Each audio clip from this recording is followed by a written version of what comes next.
অমরবাবু কি জানেন আপনি এখানে এসেছেন? আসলে সব কিছু এত তাড়াতাড়ি হলো, আমি ওনাকে বলার কোনো সুযোগ পাইনি। কেন? অমরবাবু কি আমার মালিক নাকি? না, আমি সেভাবে। আপনি ডেকেছেন, আমি এসেছি। এতে অমরবাবুর তো কোনো ভূমিকা নেই। না, আমি ঠিক সেভাবে কিছু বলিনি। না না, বাদ দিন। বলছি, আমার পাঠটা কি? ও, আমি আপনাকে বুঝিয়ে বলছি। আপনি আপনার মেয়ের মাথায় জবা কুসুম তেল মাখিয়ে দিচ্ছেন, ঠিক আছে? দাঁড়ান। এই খুদি, খুদি এদিকে আয়। এই হলো আপনার মেয়ে আমার মেয়ে? আজকের দিনের জন্য। আপনাকে একটু রং লাগাতে হবে, আমি সব ব্যবস্থা করে রেখেছি। কানুদা, বলো।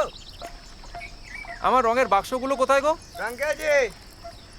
কি নাম তোমার? খুদি।